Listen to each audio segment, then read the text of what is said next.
The Supreme Court is currently examining Section 2 of the Voting Rights Act, a critical safeguard against racial discrimination in voting. This Louisiana case could significantly impact black voting power and congressional representation across the U.S. Section 2, enacted in 1965 and amended in 1982, prohibits voting practices that give racial minorities less opportunity to participate politically. The 1982 amendment removed the need to prove racist intent, allowing challenges based on discriminatory effect. This became crucial after the 2013 Shelby County v. Holder decision, which disabled the preclearance formula of the Voting Rights Act.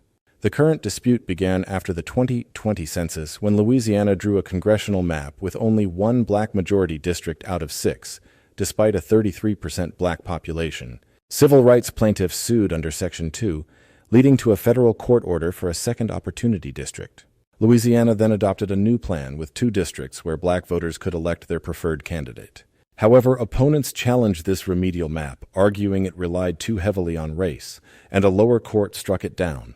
When the case reached the Supreme Court, justices questioned if Section 2 is constitutional when it requires race-conscious redistricting. This signals a potential willingness to reconsider the core of modern voting rights enforcement. Legal experts warn that weakening Section 2 could dismantle up to 19 congressional seats, primarily in the South and Sun Belt. Historically, Section 2 has been vital. Since 1982, 466 cases have been filed, with a 43% plaintiff success rate. Vote dilution involves practices like splitting black communities into multiple districts or packing them into one, preventing their preferred candidates from winning. Such dilution has tangible policy costs, affecting disaster aid, hospital closures, and school funding.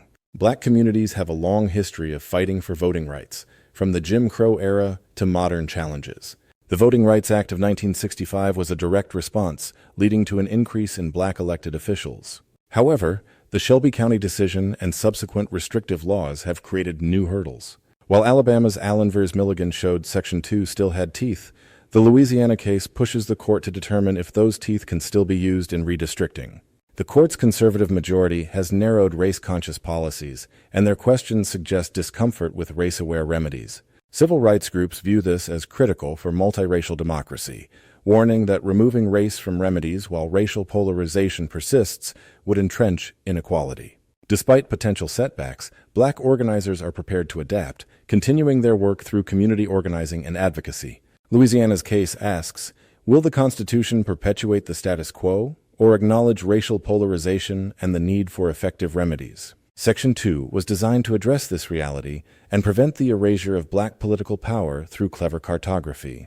Weakening it would invite a return to games our grandparents fought to end. This moment is about whether laws with actual bite will guard multiracial democracy. The court will issue its ruling soon, but communities are already writing the next chapter. In Louisiana and beyond, the work continues, knowing the history, naming the stakes, and building the power to make representation real.